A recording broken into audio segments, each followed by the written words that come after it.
Right, okay, guys, welcome to episode 4, I think it is, of the Nice and Nasty Gaming Podcast. Now, if you don't know what that is, where have you been? This is the 4th episode, and I'm delighted to have a friend, Mr. Steve McNeill. Good evening, Steve. How are we? Good evening. I'm good, thank you. I'm really good, and hope you are too. I'm not too bad. Not too bad. Thanks very much for joining me at extremely late notice. I literally emailed or I messaged Steve about 2 hours ago and I said, "Do you fancy taking part?" He went, "Yeah, that sounds good." I goes, "I don't suppose you fancy doing tonight at 8:30." So, I'm delighted that you've chosen to join me now. What I would normally ask my sort of guests to do is just give a wee bit kind of flavour as to kind of your background with games, etc. Now, you and I know each other because of one man, a Mr. Certain Panther UK. How do you know Panther? He came to me just to sort of look around at martial arts clubs and getting involved in something. Initially, he came with someone else who was going to join, and they joined, and then he decided he'd join in. And he took to it, surprisingly, and he's been with me ever since. And, we've become really good mates over that time as well. So that's a bit of a bonus. So we have the Saturday takeaways and D&D style gaming and whatnot. So I'm a bit of a secret geek as well. So you're a ninja and you're a geek. That's quite a good kind of... Yeah, I'll roll the dice and you won't even see it. So I take it you're shithole way of exploding fist. No, because my gaming knowledge only goes back pretty much as far as the Atari 2600. I think I was about 3 at the time when I played that, and earliest memory is Keystone Capers. Quite an old game. And then from there I progressed onto console, so I missed out on the whole home computer thing.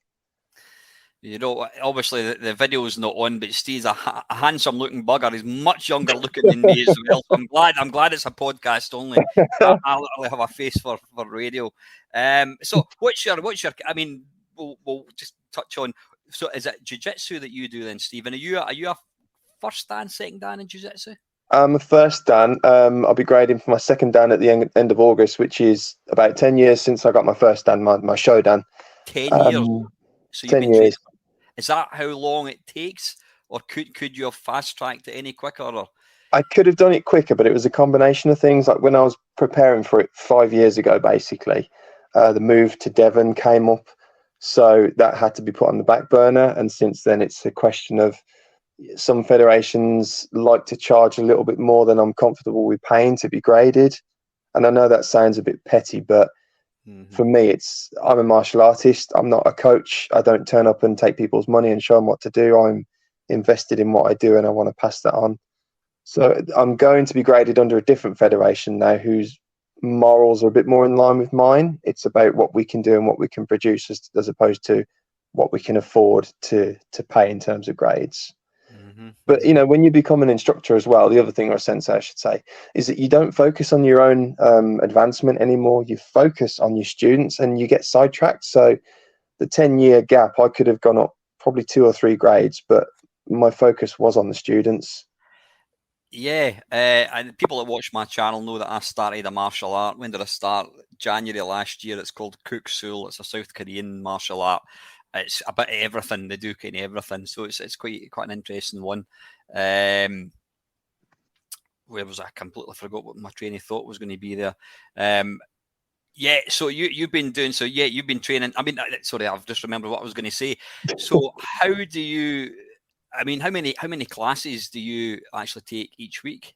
I did start off originally doing 2 I used to attend 2 when I was 15, and then I carried on doing 2 when I moved to Devon. But in recent months, the demand has been there, so I'm now doing Monday, Tuesday, Thursday, and a Friday. But it's a mix of different ages and abilities as well. So Monday, Thursday are the main classes. That's where Panther comes to. Tuesday is what we call the fundamentals and the beginners session, and other members can dip in and out.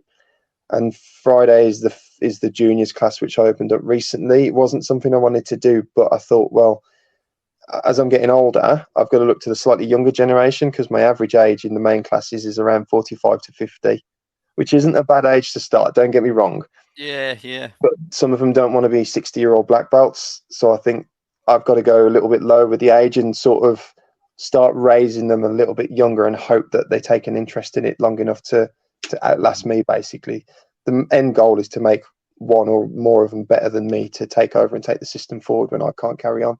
Yeah, it's interesting. I mean, I've always, not to undermine martial arts. I mean, there's maybe I'm talking out of turn here, but I think there's certain martial arts that the young team want to get into because they want to go and they want to get into fights, and is it Krav Maga and all these kind of stuff. I'm an old bloke. I just want to go along, keep fit, learn a bit of self defense, whatever. But and I've completely forgot what I was talking about again. Honestly, I think I'm getting senile dementia. But and what I kind of thought about. I mean, I love Cook School. I think it's great. I mean, they're a really good bunch of people. I mean, there's probably about 60 people in our school. I would probably say about 92% are black belts, and then there's a smattering of coloured belts. And I mean, is jiu-jitsu, can you compete? Can you actually compete? I mean, you'll have championships where you'll fight for some medals and that kind of stuff. Traditionally, no, we've never competed because it is purely based on self-defense. So you're not taught to limit yourself to point scoring. I'm not denigrating other arts. I don't want to say that we're better or anything like that, because that's not the case. But we were taught to protect ourselves and to fight for, for your own safety, basically. If in recent events, we've attended, we have been invited along to competition because karate is one of our bases in jiu-jitsu. If we want to compete, we can compete in the kumite, which is sparring, and katas. But as I say, historically, it's not something we've done because the focus has been on what we have to use it for, as opposed to what we can make it look good for, if that makes sense. Mm-hmm, mm-hmm, mm-hmm. But it might be something we pursue in future, because we've started to dabble in sparring. I've got a fifth dan in Shotokan Karate who's been training me recently and training me up. A great guy named Renshi Stewart Cook. He's 70 years old, but you can see whenever he moves, you can tell that everything is there, and he's not lost his touch, really. And he started to help us out with the missing elements. So now we are in a position where we could compete and we could do groundwork. But again, our groundwork is geared towards hurting people who are trying to hurt us, as opposed to trying to get someone to tap for a point. Yeah. So it's a bit of a difficult one. I mean, ethically for me, I wouldn't want to use it for competition because it will take away from it what it's for. Jiu-jitsu was developed for use on the battlefield, and it's a samurai martial art. It was designed to do a lot, but not to be put on display for glory, almost. Mm-hmm, mm-hmm. So at what point, and what's the highest grade can you get? It's difficult to say because the head of our organisation, the Hanshi Peter Brown, he's based in London. He's 9th Dan. But like a lot of martial arts, it can be quite unrestricted and not well regulated, in that someone can go as far as they want to go, really. I mean, I have seen some very high ranks before, 10th, 11th Dan. And for me, I don't understand how that works. Can you keep going so high that it eventually doesn't really make sense or has any more value? It's just I know some places, some arts, they do time serve, which isn't a bad thing, but it depends on what your ultimate aim is to get to that rank. If it's just to sit back and say, I'm a 10th or 11th Dan, but you don't train anymore, is it really what you want? Yeah, it's a bit like, well, no, it's nothing like myself, but just as we all know, real life can come along and kick your arse, and that happened to me a couple of weeks ago, and I just done my testing for it was my red tab. I'm a blue belt with a red tab, or electrical tape. that's all it is. And I could have got that 3 months ago, but I decided not to test, and like my master was like, well, you know what you're doing. I thought, well, no, I don't really, I'm not 100% sure, and I didn't want to. I could have probably gone along and tested and probably got it, but I thought that's not the point. I didn't get into this just to say, oh, yeah, I'm this, whatever. I want to earn it. I want to do myself justice. So at what point did you decide, I now want to teach? Because I would imagine when you get to a certain point at a martial art, whatever it might be, you're not going to go out there and start a fight. So the next thing you want to do is I want to impart my knowledge on other people. So when did you decide to start teaching then, Steve? At what point did I know I was going to teach? Like I said, my sensei he knew at a certain point that I had the ability to pass it on, not just do it.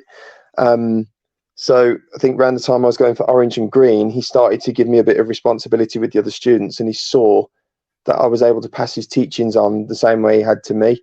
We have had other black belts in the past, and they're really good, but the ability to pass it on is a social thing as opposed to just a technical thing. You've got to know how to approach people, how to give them that knowledge, how to get them to understand what you're asking them. Like school teachers, basically, you instill that knowledge you were given, but you have to know how to give it. So probably when I was about 17, 18, he realised, and then I became a black belt when I was 20 or 21. Mm-hmm. And you've been teaching for how long? Oh God, since 2000 and when was I a black belt? I want to say 2007. So 2007 or 2008. So what's that? 20 years? No, not 20 years. No, ignore me. My maths is awful. let's just leave it at a bloody long time. Yeah, quite a long time. I'm a lot grayer and a lot older and wiser now. He's a liar, folks. Honest. Anyway, yeah. Listen, that is awesome. Hopefully, I will be getting down to see Panther at some point, and I will definitely. We'll need to tie up, Steve, and it'd be great just to actually watch and observe other martial arts, because I think. No, you'd be joining in. You ain't going to watch. We're not the kind of club that pushes any other art out. We invite other arts to come and train with us because it's a universal thing. It's it's like music. It's for everyone. It's not just my genre of art and you can't do it because you do kuksu.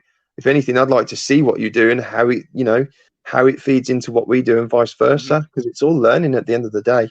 Yeah, and I think regardless of what martial art you do, I think you respect everybody else for what they do, because it's I mean, I do find it challenging. It takes.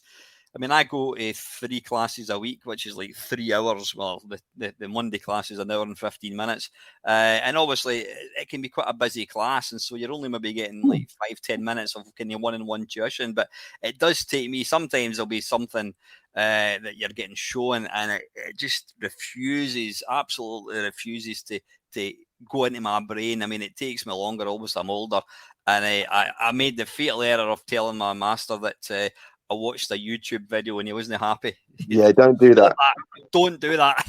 No, don't do that, because it does give the wrong impression. I mean, I've had it before. People come and see the club or email me and say, look, I've watched videos on YouTube. Is this what you do? And it's so hard to explain that YouTube gives you a different idea, because, again, jiu-jitsu is like, there's Japanese and there's Brazilian, and it's a generalization as the name goes. People don't make a distinction between the two. So when they don't see us rolling around and competing, they're like, well, that's not really jiu-jitsu. And I try and explain it is, but you're not aware of the heritage and what actually came from this. Oh yeah, but you're not doing rolling and ground and pound and stuff. It's not that. That's what I don't like about YouTube. It sends the wrong message. Yeah, and I also had a look for books on Amazon, and they don't exist. They simply do not exist. Can't get them. But if anyone wants to take up a martial art, as an old bloke, I can heartily recommend it. And you get to meet nice guys like Steve as well. So there we go. Anyway, more importantly, video games. Yeah, this podcast is called. It's an absolute crap name. What did I call it? The Nice and Nasty. Now, just bear with me. What I'm going to do is ask Steve to pick 3 games. If he was told that, I'm going to tell you, Steve, that you're only allowed to play 3 video games for the rest of your life. There's no other. You need to pick 3 games you want to play. Yeah. You'll never get to play any other 3. What games would you pick as the 3 games that you would get to play? Broadband, internet, whatever. It can be an Atari 2600. It can be in the arcades. Whatever you want, you can play it. So, number 1, what game would you take to a desert island, and why? Number 1, this is probably the obvious choice for a lot of people, but it's The Legend of Zelda, the Ocarina of Time on the Nintendo 64. I'm a big Zelda fan, and despite Breath of the Wild being amazing, I think Ocarina of Time is the standout title in the series. It was a revolutionary title at the time. Ocarina N64. I'm thinking of Wind Waker, which is on the GameCube. Yeah. Right? Yeah. What is it about? I mean, I'll be honest. I don't know if you. Well, in fact, I know you haven't listened to them other podcasts. It was quite funny because when I was my first guest was Bill Harbison, who used to he did he did the graphics for like Chase HQ and the Spectrum and that kind of stuff. Yeah. And I said you can pick any game at all, crap games like Zelda Breath of the Wild. Guess what game he picked as one of his best? It's just yeah, it's one of those games you don't realize. Like at the time, I was quite young and I'd got the N64 and Mario and everything was amazing, but I'd made the jump from A Link to the Past, which was a fantastic game on the SNES, to the Ocarina of Time, and it was the first time I'd seen a 3D Zelda game. The music, the graphics, the open world nature of it, the realization of the game in general, it just felt like such a perfect game. Everything was blocky and ugly as hell, but at the time it was amazing. The combat was brilliant. The story is the same story in every Zelda game, if I'm being perfectly honest. Mm-hmm. But it was just bloody amazing.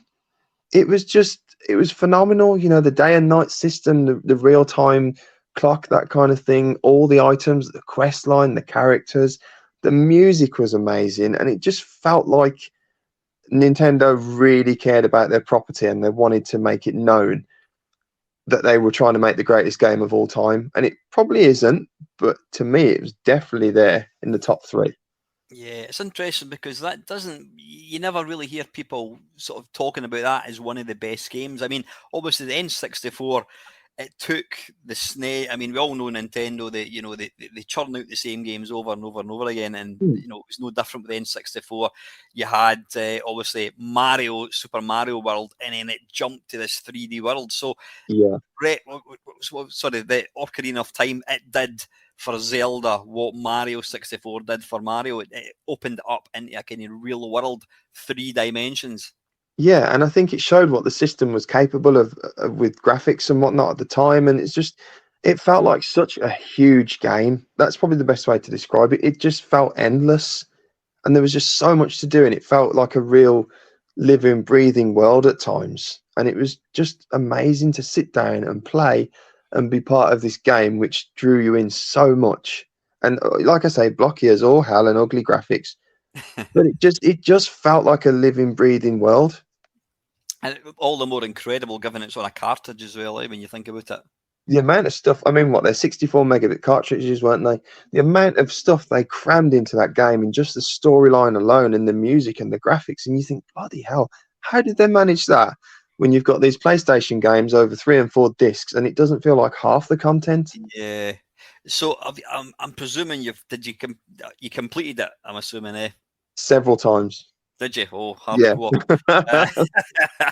And what did you make of Breath of the Wild, which was always on the Wii U and the Switch? What was the one in the GameCube? Wind Waker? The Wind Waker and the Twilight Princess. Mm-hmm. I have to be honest, I didn't like the Wind Waker. The graphics, the cel shaded graphics are really good, but it felt so far removed from the previous Zelda games. It felt just too different. It felt like it was its own game as opposed to part of a series. Mm-hmm. The whole wind mechanic was interesting, but I felt it slowed the game down quite a lot. And I just didn't get invested in it like I did with the Ocarina of Time. And I was really looking forward to it. But I bought the game and I actually got the Ocarina of Time as a bonus disc with it. And I spent more time on that, to be honest. Which is a shame because, it was a leap forward again for the console. But it just felt like, I can't describe it. It honestly didn't feel like a Zelda game at times. Yeah. And the timeline is so messed up. I didn't know where it was in the Zelda universe. So it made it even harder to sort of warm to. I mean, looking back on it, it is a good game, but it just felt slightly out of place. Do you think, I mean, I presume you've played the latest Zelda then, or was it Breath of the Wild, and then there's a new one that's just come out, I think. Yeah, I got Breath of the Wild a few years ago, and again, I took a bit of time to get into that. I didn't like it at first because it was too open world. There was too much to do. It was too daunting. It wasn't as stripped back as the Ocarina of Time. There was a lot happening, and it was a big change for the game and gamers like me who still like what we like from the old days. Mm-hmm. But gradually, I've played it a bit more and I've warmed to it. And it is a fantastic game. It really is. Mm-hmm. But you've got to invest the time in it, and you've got to be prepared to play something a little bit different to what you were hoping for based on the previous series. Yeah, yeah. I've not played Tears of the Kingdom yet. From what I hear, it's more of the same. So I will give it a go at some point. But 9 times out of 10, I'm tempted to stick like Link's Awakening or A Link to the Past, or even Link's Adventures of Link, Zelda 2, because I do prefer the older games. What about the original? What was it? What was it? A Link to the Past. That was the SNES one, I think. Yeah, that was. I think that was my first exposure to a proper RPG at the time as well on the SNES. So that's got a lot of memories for me. That was on my list, but I took it off in favour of the Ocarina. Yeah, I'll be honest. I never actually completed it. Shockaroonie. I think I got into the Dark World in Link to the Past, and then I think I sold my SNES, and I can't remember what happened after that. But then when I got the N64, I did buy Link. So what's it called? Link. What's it called again? The Ocarina of Time. Ocarina of Time. I hate to say it, but the graphics just annoy me. I'm not a fan of wee cutesy elfin type things, and even the voices. It just annoys me. Maybe I don't know. Maybe that's an age thing. But if games annoy me, it could be the greatest game in the world, but if the voices and the characters annoy me, then I can't play it. And that was I know what you mean. Yeah, I just didn't stick. I think I got as far as you got to try and climb up the big tree or something, or you go inside a tree stump. That was about as far as I got, which is probably like. Well, you weren't too far then. What was that? You weren't too far then. You gave up a bit too quick. But yeah, it is.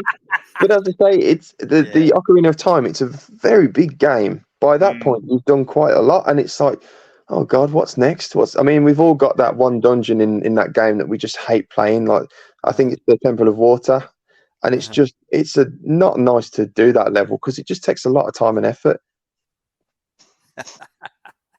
So when did you last play it then? Oh God, probably about 2 years ago, to be honest. And do you think you could? You ever fancy doing a speed run or something on it?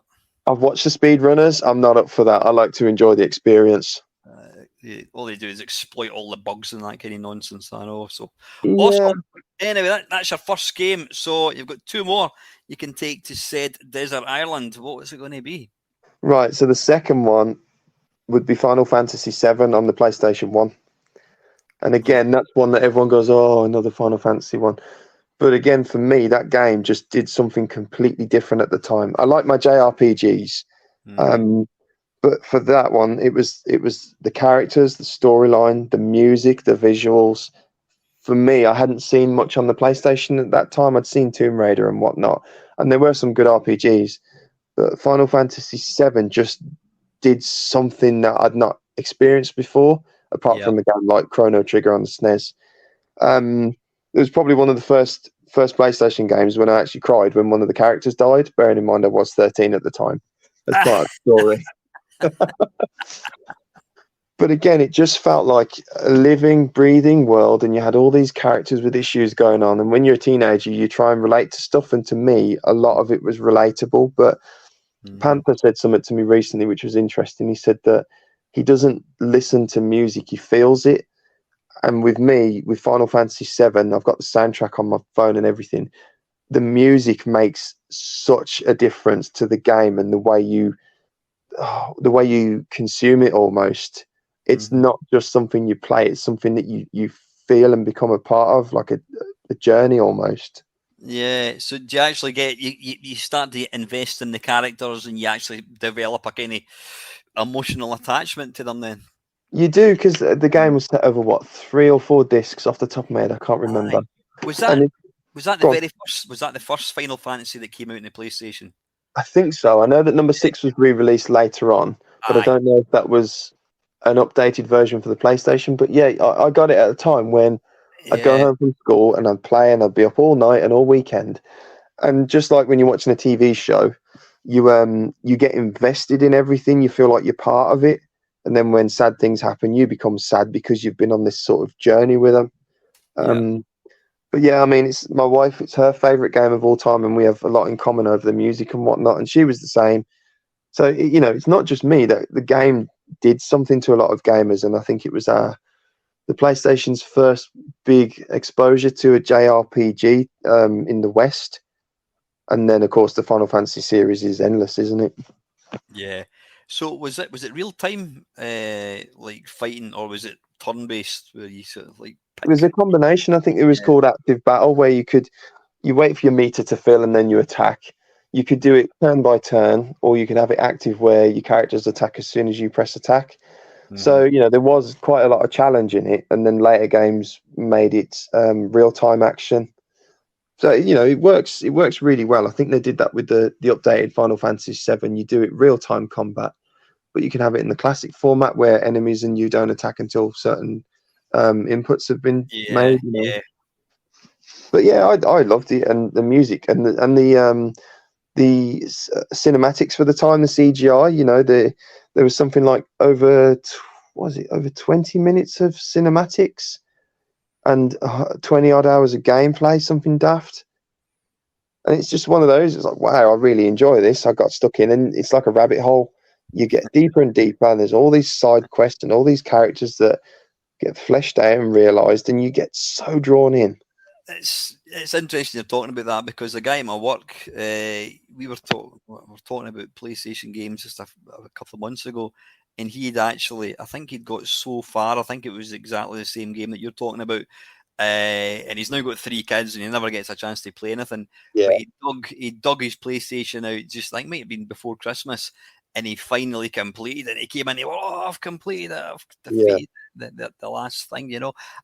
Again, a lot of my mates, they loved all these games, and I would sit and watch them playing it, and I used to think, I wish I could get into them, but I've never. I don't know what it is about me. I don't know if I've got. I think I have got a short span of attention. I just can't get into them. But there's certain games that I've played. I mean, things like Last of Us and Resident Evil 4. When you get into it, you get attached into the game, and there is nothing better than when you switch off your PlayStation, whatever it is, and you can't wait to get home for work the next day to fire it up and get stuck back in again. There's no many games that do that for me. So presumably that was one of these games. It's just like you were thinking about it and you couldn't wait. Get home from school, put it straight on, and play for as long as I possibly could. Because that's all I was living for at the time, and that's when I had the Ocarina of Time and whatnot. So, as a 13-year-old, I had a lot of time on my hands, school, no job or anything like that. I hadn't started jiu-jitsu yet. So it was a lot of gaming, and before that as well. So now that I'm older, I don't get that time so much, and not always the inclination, because, you change as you get older. Yeah, but when you find the game that draws you in, that's what you'll do. You'll sit down, you'll spend so much time on it because you enjoy it and you're invested in it. So did you have the PlayStation and the N64 at the same time then? I was quite a lucky child in that I had a lot of the major consoles side by side. Oh, brilliant. Because most people had to sell one to buy one. I know I had to. Yeah, I was a bit of a sport brat at the time, so I was quite lucky in that respect. Awesome. Have you played any like I mean, what's the latest one? Was there never been? Was there a Final Fantasy came out in the PlayStation 4 at all? Or? Yeah, there was on the 4th. I'm sure it was on the 4th. Final Fantasy 15. I got it for my wife, and she played that. She really enjoyed it. I didn't quite get into it because it was like a big departure from the other series in the battles and stuff. And then the last one we got after that, I bought her the Final Fantasy VII Crisis Core Reunion game, which was a port of the PSP Final Fantasy VII spin-off. So you see how this goes now. And then also the Final Fantasy VII remake, which I thought was amazing what they did with it. It's short, but they packed a lot of content into it and took quite a lot from the original game to flesh out. A bit like with the Lord of the Rings, the 3 updated films, the prequel. There's a lot of source material, but how do you pad it out ready for the next few installments? Sure. Yeah. Nah, awesome. So was that the last Final Fantasy game you played? Yeah, definitely. The last one I played was the remake, Final Fantasy VII remake. Ah, right. And how many times have you completed that? And do you think you'll go back and complete it just for the hell of it? I completed it once when it came out a couple of years back. I may play it again, ready for the next installment, which is due out, I think, next year.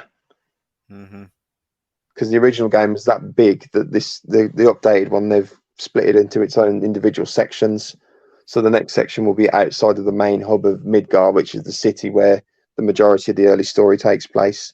And it's going to be over several installments, as the developers have said, because there's a lot there and they want to do it justice. Yeah. So how long did it actually take to complete the game? The original Final Fantasy VII for me took me just over a year, because at the time I was renting it from the video shop quite a lot. That's how old I am.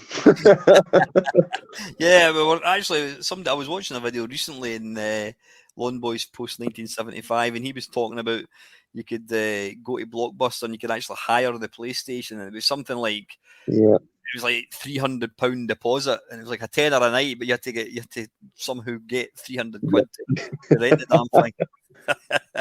Yeah, that's what I used to do. Rent the game from the video shop, play it to death, and then I got the game for Christmas finally, and I thought I was quite far in. I really wasn't. I had a lot more to go, so it took quite a while. Yeah. It was worth it. It was absolutely worth it.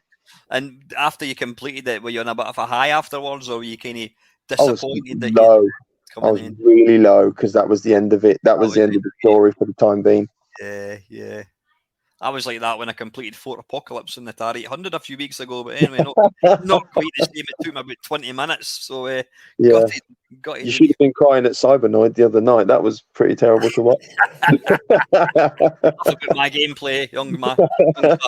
Right, anyway, moving on, and your third game. So what? There's a bit of pattern forming here. We've got two huge adventures. So yeah, I'm looking forward to finding out what you're going to have as game number 3. Well, you're probably expecting another RPG, and it was a very close one. An honourable mention was a game on PlayStation 1 called Suikoden.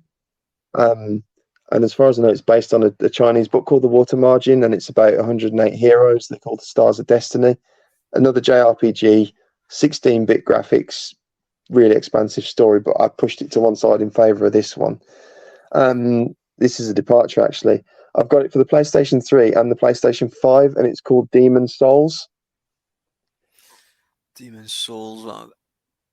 Am I getting what's that game where it's just constant boss battles? It's not Demon Souls, is it?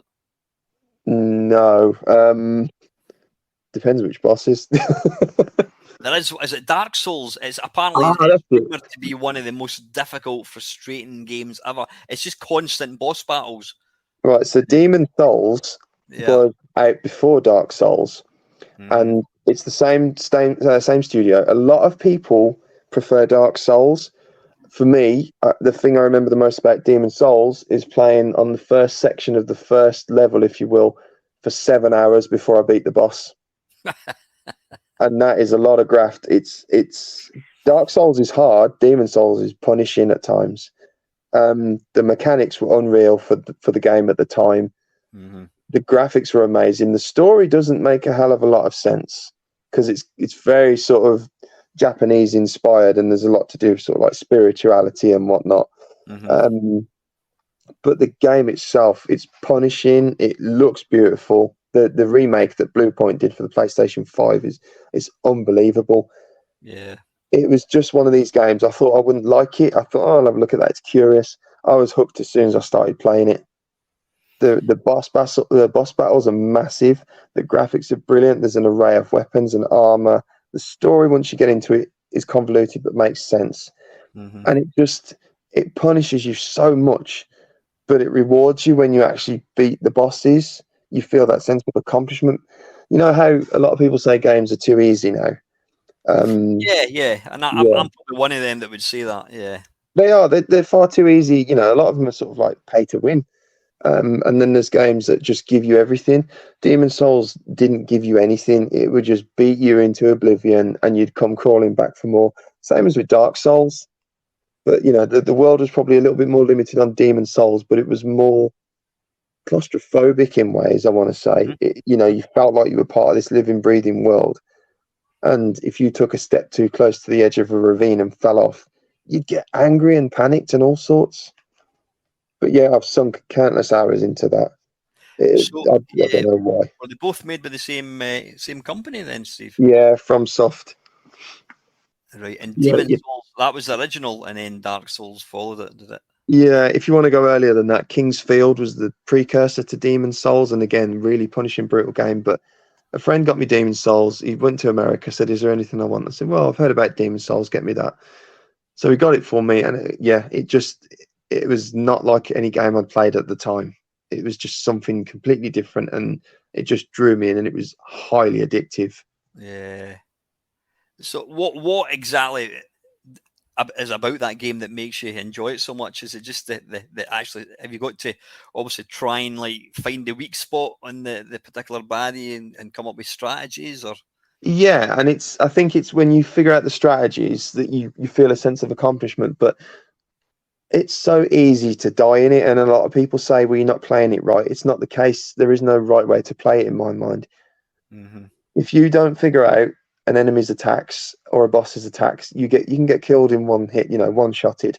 Mm-hmm. But Mm-hmm. when you figure out how to survive, that's when you feel the accomplishment. It's not when you beat, it's when you survive and get to move on. And the Yeah, game progressively gets harder, and then you can do new game plus, new game plus plus, new game plus plus plus blah blah blah blah. mm-hmm. And it just gets more and more challenging. For me, it's fighting the big bad bosses, which are 100 times your size, and beating them because you're a good player, as opposed to you exploit weaknesses and whatnot. So how long could it take if you were playing it well? How quick could you defeat a boss? It's not. Is it like minutes or seconds, or is it quite a sort of slog? It depends on your play style. I mean, some people Yeah, can beat a boss in seconds because they know the exploits, and they're seasoned yeah. players. Like one YouTuber I watched, I don't know if I can give him a mention. I think Zero Lenny, he loves Dark Souls and that series. And you watch him, and he's memorized it all, so he's Mm-hmm. really good at that. But the average player, it'll probably take hours to beat the first boss because So you just haven't excuse worked me. out the So play style yet. as long as you're not dying, could you quite literally be fighting this boss for like an hour? If you're not attacking constantly, if your Yeah, armor's crap, if your weapons are yeah. crap, if you haven't figured out the weak spots, then potentially, yeah. And there are Mm-hmm. some YouTubers who do challenges where they fight a boss at level 1, like their level is level 1, the boss is much higher, and you just chip away fractions of damage over the course of 40 minutes or more. And it's interesting to watch because it's punishing, but it's also really addicting to do that.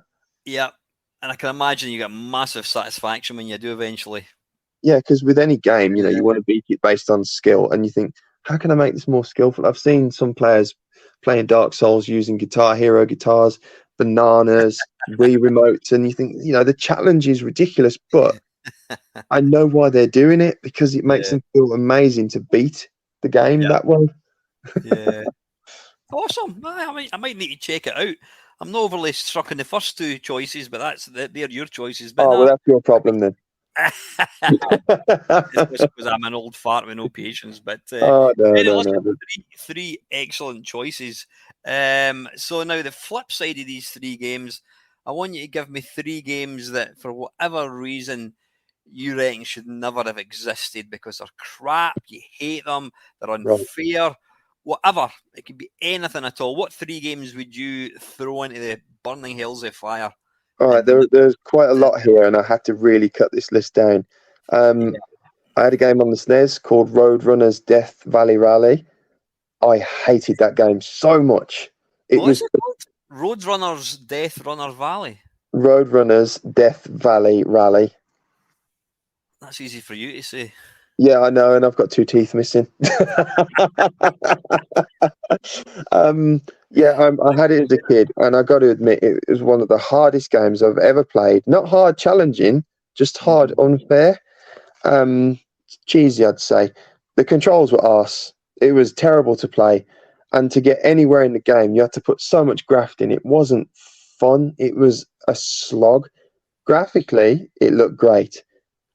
The controls, the mechanics, and the gameplay were just awful. Absolutely bloody awful. So, what was? I mean, there's a game that came out in arcades. What was it called? Roadrunner. I think it was called Roadrunner. And you play the. I mean, presumably it's the same character. You play the little bird that goes meep meep. Yeah, that's it. Yeah, Yeah, and you get the wily coyote that chases it. And this game came out from Atari, I think it was, and you just had to. I think you ran from left to right. I've Right. seen that. Yeah, Yeah, sorry, you ran from right to left. Yeah. And you eat birdseed, and you're constantly getting pursued with this little coyote thing. Yeah, same sort of deal with this. Yeah. Yeah. But yeah, it was just us. It really was. It was, even as a kid, I thought I wasn't very grateful for it. My parents got it for me, and I weren't grateful because it was too difficult and frustrating. And like I said, the controls are terrible. The Roadrunner felt like he was on ice a lot of the times. And to get far into the game, you had to put far too much effort into it. Not fun effort either. It was a slog. It's interesting. Sometimes you get games that are, let's be honest, a game is a fine, fine line regards difficulty. If you make a game, I mean, that's why, like, the old style games that came out when you weren't even born, like Manic Miner, they're unfeasibly difficult. And you put any 16-year-old in front of that, and they will not get off level 1. And the reason they had to be difficult was because you had, like, maybe, I think in Manic Miner's case, you had 24 levels. If you completed it one after another, you complete the game in 10 minutes. So they had to make it ridiculously difficult. But there's making a game challenging and fun and just downright, that can just do one. It's ridiculous. And the challenge needs to be fair. Yeah. I think. And did the controls, were they a bit wank? Yeah, they were. They were bloody awful. You've got this creature that runs at supersonic speed going meep, meep. But when you bring him to a stop, he carries on screeching to a halt for about 50 yards. You try and run up a hill, for instance, at full speed, and the collision detection is terrible. So he runs halfway up a hill, stops, goes back to a neutral sort of position, then drops down because it hasn't registered he's running up a hill. And then you get flattened by the coyote and all sorts. So I don't think it was buggy or glitchy. It was just not a very well-programmed game either. Pants. I have to say, I've never ever heard of that game. Have you still got it by any chance? Yeah, it's in the loft somewhere on cartridge. You might want to just check eBay, and you might find it's worth an absolute shitload of money because I'd rather set it on fire and not piss on it. Some grandparent will buy it for some little kid's Christmas present, and then if they hate their grandkids, they'll hate their granny forever, like you hated your mum and dad when they bought you it. I didn't hate them. They didn't know it was going to be terrible. They obviously was it for the NES? You said, yeah. I was there for Super Nintendo. Oh, Super Nintendo. They obviously went to into game, and they're like, "Oh, there's Super Mario World, Super Mario. Oh, hang on, Zelda. There's one Roadrunner. Oh, he likes cartoons. We'll buy him that one, eh?" Yeah, I think that was it. Because at the time I was playing Smash TV as well, and Smash TV is a bloody hard game, but it's a fair challenge. So I enjoyed playing that and dying at that. I didn't enjoy dying on Roadrunner because that was a kids' game. And lastly, what was it called again? Roadrunner and Roadrunner's Death Valley Rally on the SNES. It's worth checking out. I promise it'll be frustrating though. You lot have been warned. If you see it, don't approach it. Yeah, don't hate me if you play it. Right, that's your first game that's going into the fiery pits of hell, Steve. What's game number 2? Right, this one I think is on everyone's list. Batman Forever on the Mega Drive and the SNES and whatever other format they felt fair to shit it out onto. Batman, I'm not 100%. I've heard the name. I'm not 100% familiar with the game. Am I right in thinking it's some sort of sideways scrolling beat 'em up type shenanigans? Yeah, they used Mortal Kombat style graphics, which were sort of like animated and overlaid onto these backgrounds. Everything about it is just so bad. The graphics are terrible. The gameplay is absolute dog shit, if I can say that. It's just a horrible game. It's such a horrible game. And for a movie tie-in, it was just you had Batman Returns around the same kind of time, which was superior in every way. Batman Forever came along. It controls horribly. The special moves are difficult to pull off. It looks and sounds terrible. The hit detection's awful. Oh God.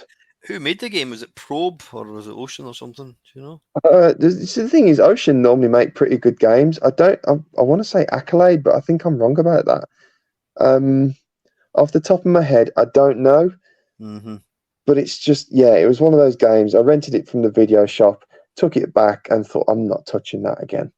Because I really like Batman as well as a character, and I thought it's going to be a great game. It's not. It's bloody awful. And was that the direct? That was the game that followed the previous Batman. I think so. Actually, it might even have been an LJN game. We all know what LJN were famous for. terrible games as well, or Flying Edge or something like that. Yeah, it was for some reason Probe does ring a bell. But yeah, it was just, I think it came out after Batman Returns, obviously because chronology. But it was just not a good game in any sense. So did they try to like improve? Was it made with polygons or something? Did they try and kind of improve the graphics and by doing so they made it absolutely unplayable, or I think what so. was distinct about it that made it such a bad game? I'm trying to think what it was. It was pre-rendered backgrounds almost, and as I say, the characters were animated in the same sort of style as Mortal Kombat. They looked realistic, and it just didn't work. The two didn't meld. Characters would walk across, and it looked like they were skipping frames because the animation was pretty weak and the sprites didn't look quite right. Sound effects were terrible, and a lot of the time you didn't know where to go and what to do because it wasn't obvious as a game. It wasn't trying to hold your hand, but it could have made it a bit more obvious that there was a hidden ledge above you, but you can't see it because of the camera angles and foreground getting in the way. Was it kind of pseudo 3D? Was it almost sort of 3D type? I think it was trying to be 2.5D almost. Aye. But yeah, it was. I can't think of an. Have you seen Panther's video on Santa Claus Saves the Earth? I probably have. Yeah, I have watched all these. I can't remember that one enough, but I think that's probably graphically the style it's going for, realistic looking sprites and backgrounds, and it doesn't work. That is the problem I find is, I mean, like a lot of the early sort of like, I mean, I can't play many 3D PlayStation games because they just look bloody awful, because it was like the first attempt at 3D, and back in 1996 it looked a dog's bollocks, but then when you go back now and look at it, it looks awful. And sometimes the old camera angles, some of the camera angles in these games were just, they made them completely unplayable. Yeah, it was Acclaim that did the game. Yeah. Oh, Acclaim. Right. Yeah, I thought it was one of those colourful logos. Yeah.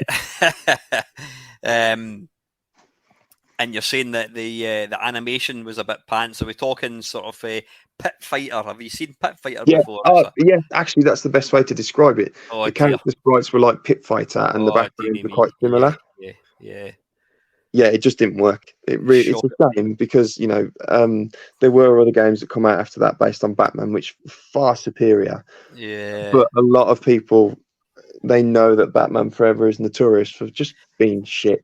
And do you think it was it the Mega Drive and the SNES that came out for? Yeah, I'm sure it was on the SNES. I've got an inkling it was on the PlayStation, but I'm not sure. But yeah, I know there was a different one on the PlayStation. It was a different style of game. But yeah, the Mega Drive and the SNES, and neither was good. Because I was going to say maybe that was the problem, as kind of consoles got to the sort of their natural end of life. They would try and push out some games which it just wasn't capable of doing. And I thought maybe that's the reason. But then was it shit on the PlayStation as well? Probably off the top of my head. But then again, a lot of it is to do with the developers, the studios. Some of them just had this IP and they just couldn't turn a good game out. Mm-hmm. Yeah, so you didn't buy that one, fortunately. Your mum and dad didn't get that for Christmas. I rented it from the video shop again. That was the good thing about the video shop. You go and try a game. If it's not for you, you haven't bought it, so you don't lose out. Yeah, it was only £3 your mum and dad's money that was going. Yeah.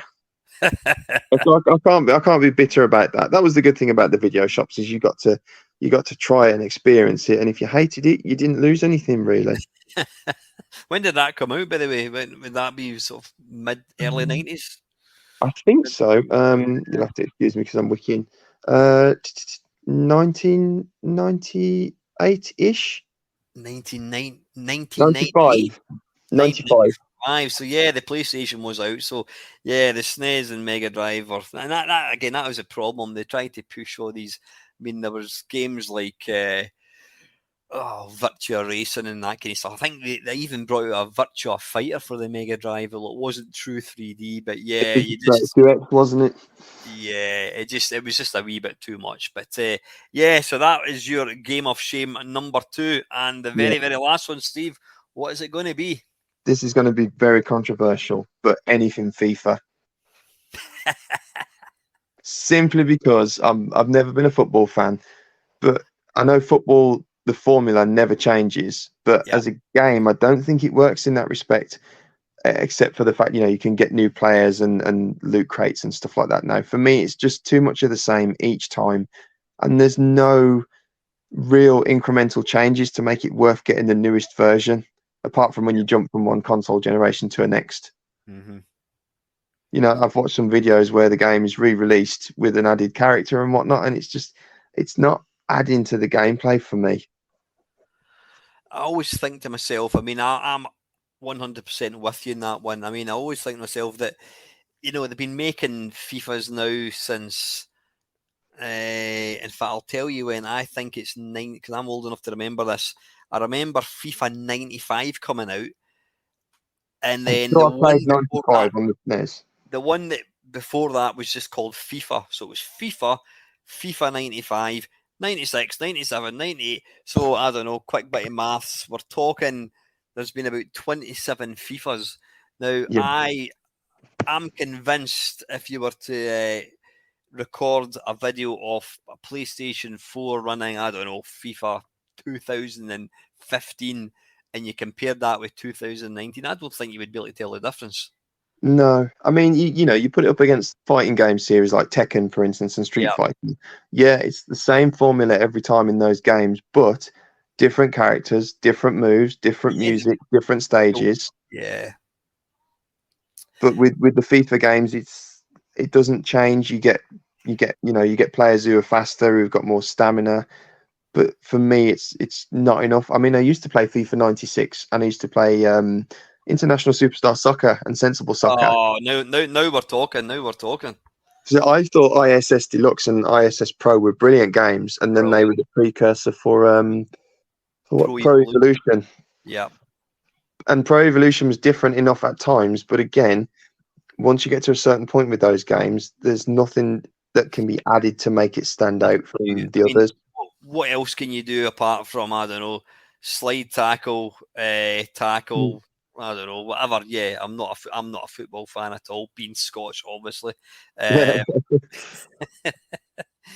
But yeah, I mean, even from the very, very early, I remember seeing a review of FIFA on the Mega Drive, and I watched it on Games Master, and I thought, oh, I wish I could afford a Mega Drive. That just looks incredible. Yeah. And I eventually got it, and it was just so linear and dull. And then, like you, I bought International Superstar Soccer. Roberto Baggio had the little ponytail and all that kind of stuff.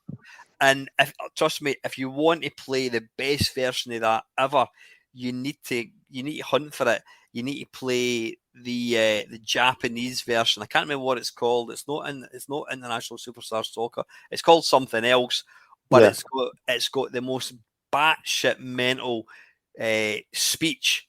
Yeah, Like, you can't understand a word he's saying, but it's like go go go go go go go go go. Yeah. It's just fucking mental, and it's brilliant. I mean, as you're getting close to the box, the speech starts to echo in the volume and all that, and it's fantastic, absolutely brilliant. And I think that is where lies the problem with FIFA.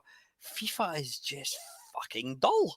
It is, and I get people like it and whatnot, but it's usually the hardcore football fans. And if you look at the games versus watching the match on TV, maybe we're in uncanny valley where it feels a little bit too familiar at times, but it's a straight representation of what you watch on TV, and I can't handle that because it's too similar then.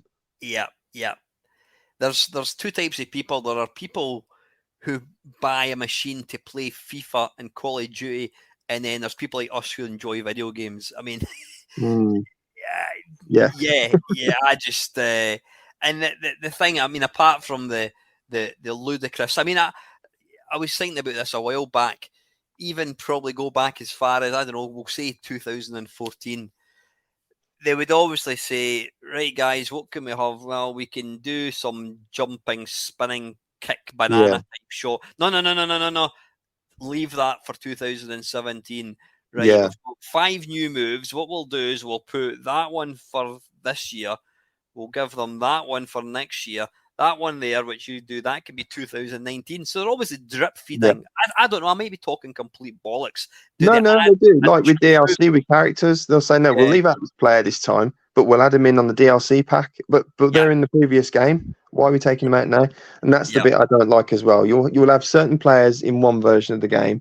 The latest version will come out. They won't be in there, but you can have them as DLC. I think Fight Night did that as well with certain characters, which, Fight Night Round 3 was brilliant. Fight Night Round 4 was good. But Yeah, a lot yeah. of the Fight Night was characters were locked great. behind a Yeah. paywall that were in the previous games. So why prey on your fans like that?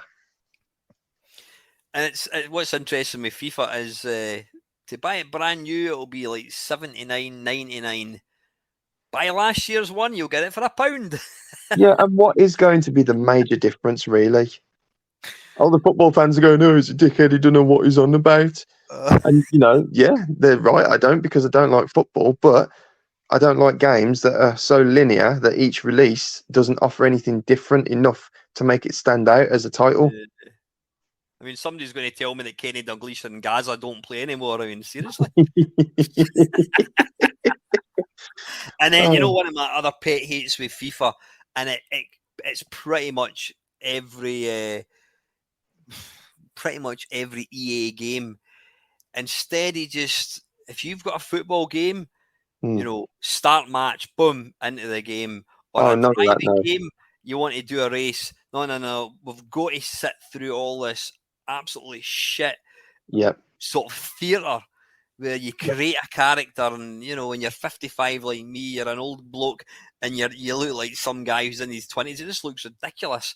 And then you've got to go through you've got all the cut scenes, and you've got to drive. I just want to play the game. It's the same with football. You've got the rap music, and you've got all these guys that I don't even know who they are. It's just it's boring. It's boring. And even some of them, maybe they've improved it now, but because a lot of the animation was it was always pre-rendered.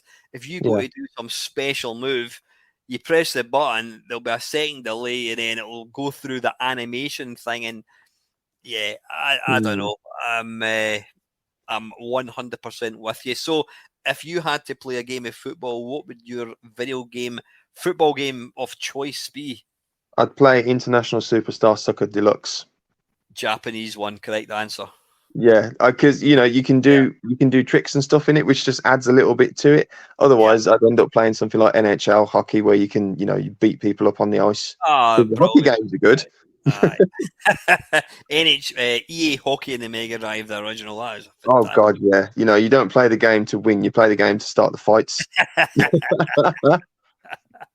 Anyway, listen, 3 absolutely fantastic choices and 3 great top games as well, Steve. So yeah, check them out. Mate, it's been an absolute privilege and a pleasure to have you on, mate. No worries. Thanks for having me on. Not a problem. And as always, guys, I hope you enjoyed listening to this, and hopefully we will be back again next week for another nasty and nice podcast. Thanks very much, Steve. Take care, buddy. Cheers, and you, Al.